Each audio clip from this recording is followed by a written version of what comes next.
बिस्मिल्लाहिर्रहमानिर्रहीम, अस्सलाम वालेकुम। मैं हूं शकील कुरेजा। आज 3 मौज़ूआत के ऊपर बात करेंगे। पहला मौजू यह है कि काजी साहब की जानिब से एक बड़ा फ़ैसला किया गया है और वो फ़ैसला जो है उनके लिए एक बड़ा मौका भी है और बड़ा इम्तहान भी है। इसके ऊपर बात करते हैं। जबकि पाकिस्तान तहरीक-ए-इंसाफ की डी चौक की कॉल अपनी जगह मौजूद है, इसके ऊपर हुकूमत की जानिब से उनको जवाबी धमकी भी दी गई है, उसके ऊपर तफसील से बात करते हैं। और आइनी तरमीम का मामला, उस पर भी आज डेवलपमेंट्स हुई, जबकि मौलाना फजलुर रहमान साहब जो हैं वो अपने मौक़िफ़ पे कायम हैं, वो डटे हुए हैं और वो हुकूमत को टफ टाइम दे रहे हैं। आज भी उन्होंने दिया, इसके ऊपर भी बात करते हैं। सबसे पहले काजी फ़ाइज़ साहब का मामला। आज फैसला ये हुआ कि आइनी तरमीम जो इस वक्त हुकूमत कर रही है, इनको आबिद ज़ुबैरी साहब जो कि साबिक सदर हैं सुप्रीम कोर्ट बार एसोसिएशन के, उनकी जानिब से चैलेंज किया गया था और आज उसको उनकी दरख्वास्त को समाअत के लिए मुकर्रर कर दिया गया। समाअत इसके ऊपर होगी 17 अक्टूबर को और 3 रुकनी बेंच है।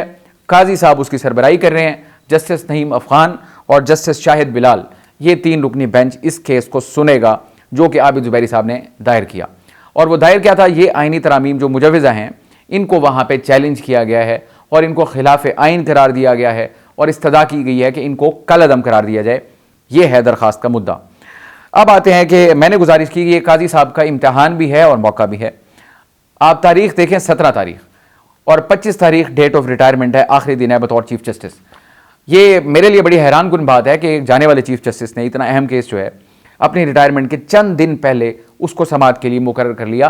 दरख्वास्त पर एतराज़ात थे, एतराज़ात के बावजूद उसको दरख्वास्त को समाअत के लिए मुकर्रर कर लिया। अब मैं इसको मौका और इम्तहान क्यों कह रहा हूँ? मौका इसलिए है कि ऐन मुमकिन है काजी साहब की रिटायरमेंट से पहले ये अहम नौयत के केसेस में से एक ही हो, क्योंकि काजी साहब सरप्राइज भी दे सकते हैं। बहरहाल ये तो अब आ गया।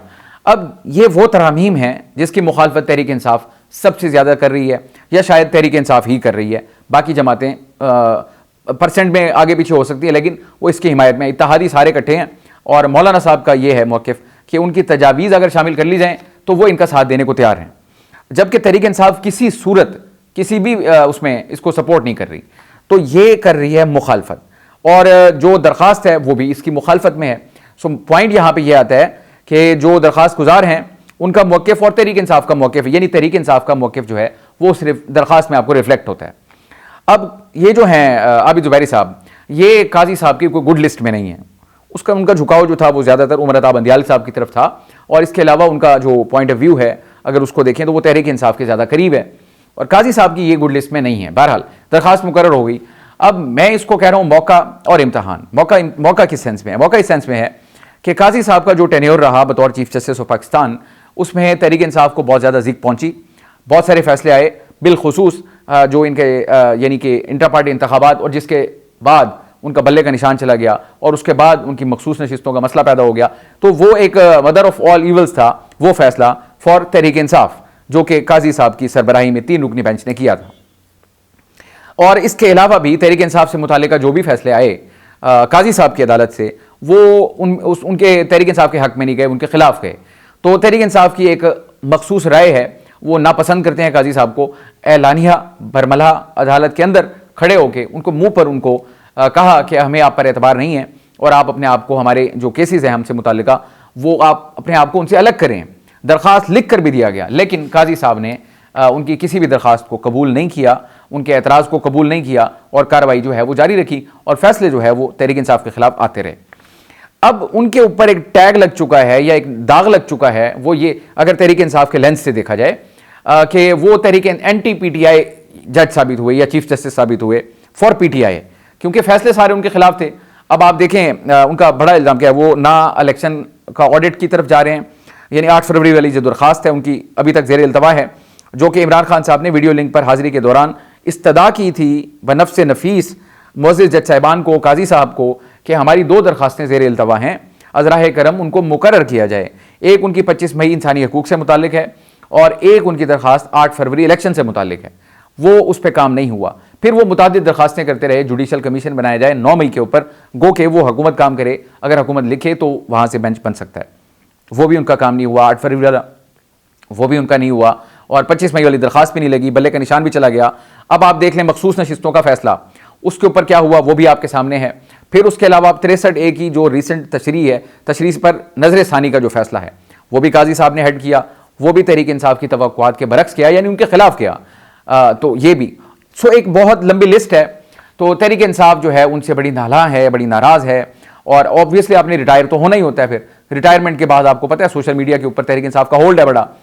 अब काजी साहब के पास ये मौका होगा, हो सकता है दस्तयाब, प्रॉबेबली जो सिचुएशन सामने है हमारे, तहरीक इंसाफ इन तरामीम के खिलाफ है और हुकूमत और हुकूमती इत्तेहाद, जो कि इस वक्त कहा जाता है कि हुकूमत और काजी साहब जो हैं वो यानी कि अलाइंड हैं थॉट प्रोसेस के लिहाज से।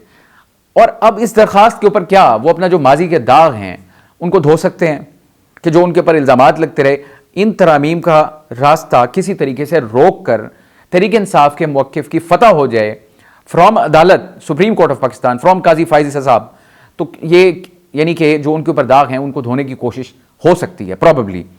मैं आईनी और कानूनी बात में नहीं जा रहा, मैं उसकी पॉलिटिकल इंप्लीकेशंस जो है उसकी बात कर रहा हूँ, जो पॉलिटिकल सियासी नोयत के असरात हैं, क्योंकि केसेस जो हैं वो सारे सियासी हैं। अब ये पार्लियामान के अंदर एक कार्रवाई है जो सियासतदान कर रहे हैं, आईनी मामला है, अदालत के अंदर जाता है, तो इसका पॉलिटिकल पहलू है। पॉलिटिकल पहलू ये है कि तहरीक इंसाफ क्यों एहतजाज कर रही है, मुसलसल आईनी तरामीम के खिलाफ कर रही है कि ये गैर आईनी है, इनको नहीं होना चाहिए। और वो मामला जब अदालत में जाएगा तो उसका सियासी पहलू उसको आप नज़रअंदाज नहीं कर सकते।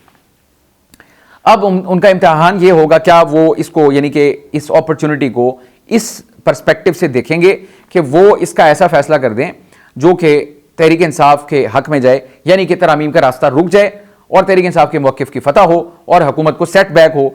लेकिन हुकूमत को तो वो पहले सपोर्ट करते रहे हैं, जो जितने भी फैसले आए उससे हुकूमत को फ़ायदा होता रहा।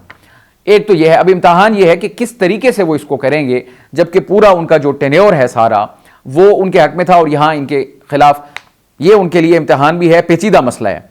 लेकिन एक विंडो ऑफ अपॉर्चुनिटी भी है कि वो अपनी एग्जिट स्ट्रेटेजी जो है क्या अडॉप्ट करेंगे, उसको ये देखना बड़ा इंपॉर्टेंट होगा।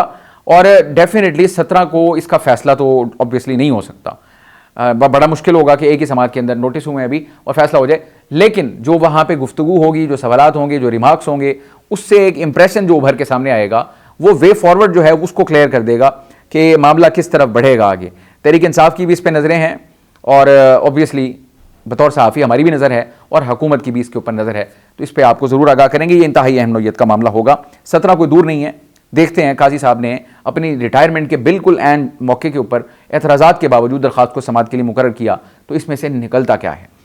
ये तो एक मामला हो गया। दूसरा मामला आईनी तरामीम का जो है, इन्हीं कोई चैलेंज किया हुआ है, लेकिन हुकूमत अपनी तरीन कोशिश कर रही है। आज भी जो खुसूसी कमेटी है उसका इजलास हुआ और मौलाना फजल रहमान साहब बजरिया वीडियो लिंक वहाँ उसमें शामिल हुए और इसी तरह असद कैसर साहब जो है तहरीक इंसाफ के, वो भी बजरिया वीडियो लिंक वहाँ पे थे और नुमाइंदगी पाकिस्तान तहरीक इंसाफ की थी और दीगर जमातें सारी मौजूद हैं। मौलाना साहब की पार्टी का मुसविदा जो है पेश कर दिया गया। अब उसमें उन्होंने कैटेगोरिकली जो आईनी अदालत का क़याम है उसको उन्होंने मुस्तरद कर दिया है।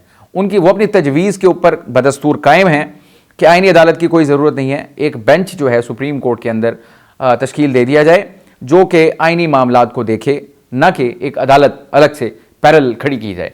तो वो अपने मौक़िफ़ पर डटे हुए हैं। यानी कि आज का जो इजलास था उसमें कोई इत्तफ़ाक़ राय नहीं हो सका किसी चीज़ के ऊपर कि ये जी मुत्तफ़िका एजेंडा है और ये है, अब ये नाफिज़ुल अमल होगा, इस पे काम होगा या इसको पेश किया जाएगा, नहीं हो सका। इसका मतलब डेडलॉक अपनी जगह बरकरार है और हुकूमती कोशिशें जो हैं वो चल रही हैं, जारी व सारी हैं। मौलाना साहब अपने मौक़िफ़ पे कायम हैं। कब तक कायम रहते हैं ये एक सरप्राइज़ है, इसके बारे में बाद में बात करेंगे। बहरहाल आज के दिन तक इनकार भी नहीं किया और इकरार भी नहीं किया, दरमियान में है गेम। यानी कि वो कहते हैं कि ये कर लें, ये ना करें। देखते हैं हुकूमत फिर उनकी इस बात को कैसे आगे लेके चलती है। इसके अलावा जो एक और अहम बात ये आई कि इस जो ये आईनी ये जो कमेटी है, खुसूसी कमेटी, इसका अगला इजलास तलब किया गया है 17 अक्टूबर को। 17 अक्टूबर को यहाँ सुप्रीम कोर्ट के अंदर समाअत होगी इन्हीं तरामीम से मुतालिक जो दरख्वास्त है इनके खिलाफ, और 17 को इस कमेटी का इजलास भी है। तो मुझे इससे ये फील आ रही है कि क्योंकि यहाँ पे गुफ्तगू हो रही है कि अभी टाइम तो यानी जो कॉन्फ्रेंस है उसका वो 15 और 16 को है, बीच में जो 2 दिन है हुकूमत इस दौरान भी कोई ये कार्रवाई डाल सकती है। इस इजलास की इंतहाई खुफिया रखा हुआ है मामले को, इंतहाई खुफिया, और ये कुछ घंटों के अंदर ही शायद वो कार्रवाई डाल दें। लेकिन अपने तई जो उनके अरकान हैं उनको उन्होंने पाबंद किया हुआ है इंटरनली, ताकि उनका नंबर पूरा रहे। और जो उन्होंने डाका कह लें या जो भी कह लें, बंदे तोड़ने हैं, ज़मीर जो लेने हैं, उनके साथ भी उनकी बातचीत पक्की ऑब्वियसली हुई भी है, तभी वो इतने कॉन्फिडेंट है। 17 अक्टूबर को इस कमेटी का अगर इजलास दोबारा होना है तो इसका मतलब ये हुआ कि इस दौरान फिर ये तरामीम पार्लियामान के अंदर नहीं आएंगी। इम्कान तो यही है, लेकिन मुझे फिर भी इस बात पे शक है कि कोई बड़ी बात नहीं है, ये डिसेप्शन हो और हुकूमत इस दौरान ये कार्रवाई डाल दे ताकि लोगों को ये मालूम हो कि 17 को कमेटी का इजलास होना है, तो इसका मतलब बीच में नहीं होगा। अगर वो डाल दे तो कौन रोकेगा? ठीक है जी, कमेटी वाले मामला बाद में देखे जाएंगे, अभी फिलहाल नंबर पूरा हो गया, चीज़ें तय हो गई हैं, जरा आ जाए इनको कर लें। अगर नंबर उनका पूरा है, जो कि उनका दावा है कि 2/3 अक्सरियत के नंबर पूरे हैं। आज सबसे अहम गुफ्तगू जो थी वो थी पाकिस्तान तहरीक इंसाफ के रहनुमाओं की। इस हवाले से बैरिस्टर गौहर साहब ने बड़ी एक जिसको कहते हैं ना लॉजिकल गुफ्तगू की। बैरिस्टर गौहर साहब का मौक़िफ़ यह है कि सुप्रीम कोर्ट के अंदर जो ज़ेर इल्तवा मुकदमात हैं उनकी तादाद है 65,000 और 65,000 में से 148 ऐसे आइनी मुकदमात हैं जो ज़ेर इल्तवा हैं, 148 आइनी मुकदमात। और इसी तरह जो अज़ नोटिस वाले हैं केसेस सुमोटो वो हैं 28, वो ज़ेर इल्तवा हैं। इन दोनों की मजमूई तादाद बन गई 176, 176 का नंबर बनता है। तो 176 मुकदमात ऐसे हैं जो आइनी अदालत यानी जिसके लिए बनाई जा रही है, ये वो केसेस हैं जिनकी तादाद है 176, उनके लिए एक अलग से आइनी अदालत बनाई जा रही है, इदारा अलहदा बनाए जा रहे हैं, ये इनका मौक़िफ़ है। अब वो ये कहते हैं कि जबकि बाकी जो केसेस हैं 65,000 में से 176 को निकाल दें, जो बाकी केसेस का बोझ है वो इसी सुप्रीम कोर्ट के ऊपर ही रहेगा। तो जो हुकूमत का ये यानी कि एक आर्ग्यूमेंट है कि जनाब सुप्रीम कोर्ट के ऊपर बोझ बहुत ज़्यादा है, उसको कम करने के लिए आइनी अदालत बनाई जा रही है ताकि आइनी अदालत में आइनी मामला चले जाएं। भाई आइनी मामला तो फिर 176 हैं, तो बाकी पूरा का पूरा बोझ जो है ज़ेर इल्तवा मुकदमात का वो तो फिर इसी सुप्रीम कोर्ट के ऊपर ही रहेगा। लेकिन इस पर काउंटर आर्ग्यूमेंट भी है। काउंटर आर्ग्यूमेंट ये है, वो कहते हैं कि सबसे ज़्यादा टाइम कंजम्पशन जो होती है वो इन आइनी मामलात के ऊपर अदालत की यानी कि टाइम ज़्यादा इस्तेमाल होता है, जिसकी वजह से बाकी जो आपका बैकलॉग है वो बढ़ता चला जा रहा है। अगर वो कहते हैं काउंटर आर्ग्यूमेंट जो हुकूमती यानी कि अराकीन का है, वो ये कहते हैं कि अगर इनको इधर मुंतकिल कर दें, जो बाकी केसेस हैं चूंकि उनकी तवज्जो पूरी उन्हीं केसेस के ऊपर होगी तो वो उनको जल्दी निपटा लेंगे और वो बैकलॉग कम होगा। बहरहाल दलाइल अपनी अपनी जगह पे मौजूद हैं। लॉजिकल बात ये लगती है कि 176 मुकदमात के लिए आइनी अदालत का क़याम, मेरा ये ख्याल है कि वो कोई बहुत ज़्यादा कमेंडेबल तो नहीं है। इंटेंट अलबत्ता आपको पता है कि ये क्यों ऐसा किया जा रहा है। बैरिस्टर अली ज़फ़र साहब जो है उन्होंने गुफ्तगू की, उनकी गुफ्तगू बड़ी इंपॉर्टेंट है। उन्होंने कहा जी हुकूमती मुसव्विदा जो है, आज हुकूमत ने अपना मुसव्विदा भी रख दिया उस कमेटी के सामने और ये अब उसका डायसेक्शन कर रहे हैं बैरिस्टर अली ज़फ़र साहब। उनका ये मानना है, उनका ये बताना है कि जो हुकूमती मुसव्विदा है उसके मुताबिक आइनी अदालत के चीफ जस्टिस का तकर्रुर वज़ीर आज़म करेंगे और उस अदालत के 7 जजेस होंगे उसमें, और उस अदालत के जो पहले 4 जजेस हैं उनका तकर्रुर करेंगे उस आइनी अदालत के चीफ जस्टिस। बात को ज़रा गौर से समझें, वज़ीर आज़म साहब तैनात करेंगे चीफ जस्टिस आइनी अदालत के, और जो चीफ जस्टिस साहब होंगे वज़ीर आज़म साहब के तैनात करदा, वो अगले 4 जज लगाएंगे। तो इसका नेट रिजल्ट क्या हुआ कि जो पहले 5 जजेस हैं including chief justice and then 4 next जजेस जो हैं उनकी तैनाती एक किस्म की वज़ीर आज़म साहब करेंगे। तो इसको तहरीक इंसाफ कह रही है रबर स्टैम्प, और इसी चीज़ को कहा जा रहा है कि एक ऐसा इंस्टीट्यूट अदलिया के अंदर बनाया जा रहा है जो कि एग्जेक्टिव के अंडर होगा तैनाती, अगर एग्जेक्टिव कर रही है, और ये बात इनकी दुरुस्त है। इसमें आपको हुकूमत की जो मेलाफाइडी है वो वाज़ेह तौर पर नज़र आती है। मेलाफाइडी का मैं आपको सबसे बड़ी चीज़ बता दूं, देखें ये एक तरामीम थी, अब वो एक इत्तफाक राय पैदा करने की कोशिश कर रहे हैं। क्या ही बेहतर होता कि एक कमेटी तश्कील दे दी जाती, पार्टीज़ की उसमें नुमाइंदगी होती, जो हुकूमत की थी तजावीज़, जो बाकियों की थी, वो सारे मिल के वहाँ पर डेलिब्रेशन करने के बाद एक ड्राफ्ट बना लेते। अब पीपल्स पार्टी अपना ड्राफ्ट बना रही है, हुकूमत अपना बना रही है, JUI अपना बना रही है, और बाकियों की इनपुट है, फिर उसमें कटिंग वटिंग हो रही है, यानी पार्टीज़ की सतह पे हो रही है। तो पार्टीज़ की शमूलियत से कमेटी बनती है तो मेरा ख्याल है मसला बेहतर हाल हो जाता। बहरहाल जब चीज़ें इस तरह की होती हैं तो फिर मामला भी इसी तरह ही आगे चलते हैं। अब आते हैं सर पाकिस्तान तहरीक इंसाफ का डी चौक की कॉल। उससे पहले खबर बता दूं, इमरान खान साहब की जो बहनें हैं उस्मा खान साहिबा और अलीमा खान साहिबा, उनको आज अडियाला जेल से जेलम जेल मुंतकिल कर दिया गया सख्त सिक्योरिटी में। इमरान खान साहब जेल, बुशरा बीबी जेल, अलीमा खान साहिबा जेल, और ये जो डॉक्टर उस्मा साहिबा हैं वो भी जेल। इमरान खान साहब की इमीडिएट फैमिली है सारी तकरीबन जेलों में है। नियाज़ी हसन नियाज़ी जो हैं उनका आपको पहले ही मालूम है, वो अब तक 9वीं वाले मामलात में हैं। सो ये तो सूरत हाल है इसकी। अब आते हैं पाकिस्तान तहरीक इंसाफ की जो डी चौक की कॉल है उसके ऊपर, वो आज भी कायम है बदस्तूर। शेख वकास अकरम साहब का आज भी बयान आया, वो सेक्रेटरी इंफॉर्मेशन है, वो अपने मौक़िफ़ पे बदस्तूर कायम है कि हमारा जो एहतजाज की कॉल है वो हम लाजमी करेंगे, और हुकूमत के पास एक ही ऑप्शन है, मुलाकात का बंदोबस्त करवा दे, अदरवाइज डी चौक के ऊपर 15 अक्टूबर को एहतजाज होगा। यहाँ पे याद करा दूँ 15 और 16 ये वो 2 दिन हैं जब यहाँ SCO कॉन्फ्रेंस होगी। तहरीक इंसाफ को हुकूमत ने इस हद तक मजबूर कर दिया कि उन्होंने ये कॉल दी। मैं इसको एक और जाविये से भी देखता हूँ। देखिए, सियासतदान हैं, एक दूसरे के मुखालिफ हैं, एक दूसरे को प्रोवोक करते हैं, पॉलिटिक्स होती है, अपॉर्चुनिटीज़ होती हैं। तहरीक इंसाफ को हुकूमत को ये अपॉर्चुनिटी दस्तियाब हुई कि एक क्रिटिकल टाइम है और उसके साथ ही उन्होंने अपना एक जो कार्रवाई है ये तरामीम वाली वो भी डालनी है। तो इस दौरान कौन कौन सी चीज़ें हैं जिनको वो पहले से तय कर लें। तय करने से मुराद ये है कि उनको सेटल कर लें। इमरान खान साहब के तमाम राब्ते कट कर दिए, तहरीक इंसाफ को कन्फ्यूजन में डाल दिया। अब तहरीक इंसाफ कन्फ्यूज है क्योंकि उनके पास बात यह है कि फैसला साजी सारी इमरान खान साहब करते हैं। उनकी अदम मौजूदगी में एक बंदा कौन है जो फैसला करे? कोई भी नहीं है, वो इमरान खान साहब हैं। जो दस्तियाब अपॉर्चुनिटी थी वो दरवाज़ा बंद हो गया। अब उनके अंदर कन्फ्यूजन और कियास है, अंदर से मुख्तलिफ आवाज़ें आ रही हैं। तहरीक इंसाफ की डी चौक की जो कॉल है उसकी हिमायत और उसके हक में दोनों बयान आ रहे हैं। गो के शेख वकास अकरम साहब जो कि सेक्रेटरी इत्तलात हैं तहरीक इंसाफ के, उनका मौक़िफ़ है कि 98% of the PTI is in favour of 15 October D Chowk call. यानी 15 अक्टूबर की जो डी चौक कॉल है 98% तहरीक इंसाफ की जो लीडरशिप है उसके हक में है। तो बहरहाल ये उनका मौक़िफ़ है, वो अपनी जगह पे कायम है कि हम हर सूरत आएंगे। ये हुकूमत ने एक चाल चली, तहरीक इंसाफ उससे प्रोवोक हुई, प्रोवोक होने के बाद उन्होंने कॉल दी। मैं ज़ाती तौर पे समझता हूँ पॉलिटिकली ये उनके लिए नुकसान का बाइस बनेगी। मैं इन टर्म्स ऑफ पॉलिटिक्स बात कर रहा हूँ, पॉलिटिकली उनको ये नुकसान देगी। ये कोई मस्बत हिकमत अमली नहीं है। इसी के ऊपर हुकूमत अपना बयानिया बना रही है और बनाएगी। और आज ख्वाजा आसिफ साहब जो कि वज़ीर दिफा भी हैं, इसी के ऊपर उनका बयान आ गया। अच्छा, मैं पहले शेख वकास साहब का मुतालबा आपके सामने रख दूँ। उन्होंने कहा जी उनका आज भी यही मुतालबा है कि इमरान खान साहब से उनकी बहन और डॉक्टर को मुलाकात की इजाज़त दी जाए।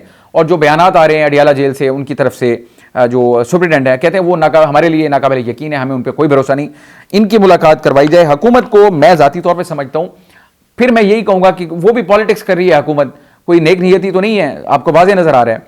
एक मुलाकात ही करवानी है, कौन सा कोई दहशतगर्द जाएंगे और वहाँ पे मुलाकात नहीं हो सकती। सब लेम एक्सक्यूजेस, फजूल आर्ग्यूमेंट्स हैं।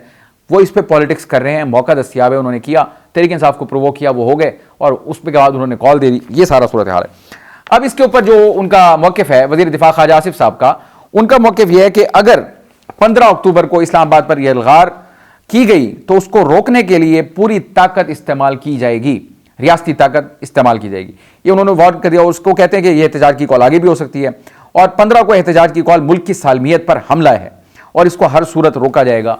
तो ये दूसरी तरफ से जवाब भी आ गया है। मैं इस बात पे अभी भी कायम हूँ, तहरीक इंसाफ की जानिब से इसके ऊपर रिकॉन्सिडरेशन होगी। हो सकता है कल आपको फैसला सुनने को मिल जाए, हो सकता है परसों मिल जाए। बहरहाल मेरा नहीं ख्याल तहरीक इंसाफ ये स्टेप उठाएगी। आज के लिए इतना ही। आप हमारी वीडियोस को लाइक कर सकते हैं, चैनल को जरूर सब्सक्राइब करें, अपना फीडबैक कमेंट के जरिए आप हमारे साथ शेयर कर सकते हैं। इजाज़त दीजिए, अल्लाह हाफिज़।